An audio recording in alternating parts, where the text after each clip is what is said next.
അതിനെ ഉന്മൂലനം ചെയ്യുക, അവിടേക്ക് ദിവ്യപ്രകാശം കടത്തിവിടുക, ദൈവികമായ പ്രകാശം അവിടേക്ക് കടത്തിവിടുക. ഇത് ദൈവത്തിന്റെ ലക്ഷ്യമാണ്.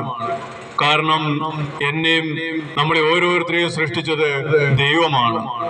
സൃഷ്ടിച്ച് ഈ ഭൂമിയിൽ അലയാൻ വിട്ടിരിക്കുകയല്ല നമ്മളെ സൃഷ്ടിച്ചവൻ, സൃഷ്ടാവായവൻ, അവൻ നമ്മളെ ഓരോരുത്തരെയും എല്ലാ നിമിഷങ്ങളിലും കണ്ടുകൊണ്ടിരിക്കുകയാണ്. അതിനെക്കുറിച്ച് തിരുവചനം ഇങ്ങനെയാണ് പറയുന്നത്: ദൈവത്തിന്റെ കണ്ണുകൾ സൂര്യനേക്കാൾ 10,000 മടങ്ങ് ശോഭയുള്ളതാണ്. അത് പ്രകാശിക്കുന്ന കണ്ണുകളാണ്. അതെല്ലാ വസ്തുക്കളെയും, മനുഷ്യരെയും അവരുടെ സഞ്ചാര പാതകളെയും എല്ലാം കണ്ടുകൊണ്ടേയിരിക്കുന്നു. അപ്പോൾ അവിടുന്ന് കാണരുതാത്തൊരു കാര്യം കാണുന്നു. മനുഷ്യൻ അന്ധകാരത്തിലേക്ക് വീണുപോകുന്നത്, പാപത്തിന്റെ അടിമത്തത്തിലേക്ക് വീണുപോകുന്നത്. എന്റെ സഹോദരൻ നേരത്തെ അത് ഷെയർ ചെയ്ത കാര്യമാണ്. അപ്പോൾ ഈ പാപം മനുഷ്യനെ അന്ധകാരപൂർവമായ അവസ്ഥയിലേക്ക് എത്തുന്നു. അവന് ചെയ്യേണ്ട കാര്യങ്ങൾ ചെയ്യേണ്ട സമയത്ത് ചെയ്യേണ്ടതുപോലെ ചെയ്യാൻ പറ്റാതെ വരുന്നു.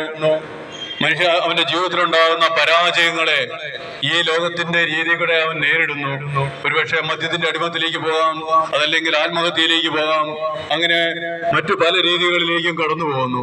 എന്നാൽ ദൈവം പറയുന്നു, നീ എന്റെ പക്കലേക്ക് തിരിച്ചു വരിക, നീ എന്റെ പക്കലേക്ക് തിരിച്ചു വരിക, നിന്റെ സൃഷ്ടാവിന്റെ അടുക്കിലേക്ക് തിരിച്ചു വരിക. ഒരു തിരിച്ചു വരവിന്റെ സുവിശേഷമാണ് ഇവിടെ നിന്ന് പറയുന്നത്. വഴിതെറ്റിപ്പോയവരോട് പറയുന്നു, നീ തിരിച്ചു വരിക. അന്ധകാരം നിറഞ്ഞു പോയിരിക്കുന്ന, പ്രകാശം നഷ്ടപ്പെട്ടു പോയ ജീവിതങ്ങളോട് ദൈവം പറയുന്നുണ്ട്, ഞാൻ ലോകത്തിന്റെ പ്രകാശമാണ്. എന്നെ അനുഗമിക്കുന്നവൻ ഒരിക്കലും അന്ധകാരത്തിൽ നടക്കുകയില്ല, അവനിൽ ജീവന്റെ പ്രകാശം ഉണ്ടായിരിക്കും. സ്നേഹമുള്ളവരെ, ജീവന്റെ പ്രകാശമാണ് ഈ സുവിശേഷം. തിരുവചനം പറയുകയാണ്, വചനം പ്രസംഗിക്കപ്പെടുമ്പോൾ അതിന്റെ ചുരുളഴിയുമ്പോൾ പ്രകാശം പരക്കുന്നു.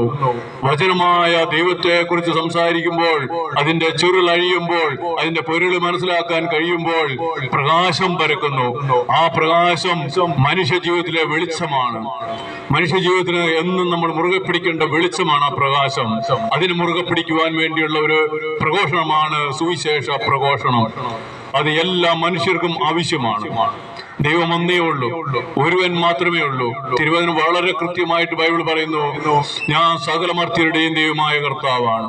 ഒരേ ഒരു ദൈവം മാത്രമേ ഉള്ളൂ. ഒരേ ഒരുവൻ മാത്രമാണ് മനുഷ്യവർഗത്തെ സൃഷ്ടിച്ചത്. ലോകത്തിലുള്ള സകലതും സൃഷ്ടിച്ച ഒരേ ഒരുവൻ മാത്രമേ ഉള്ളൂ.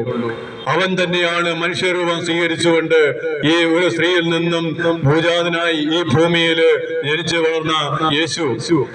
അത് ദൈവം നമുക്ക് വേണ്ടി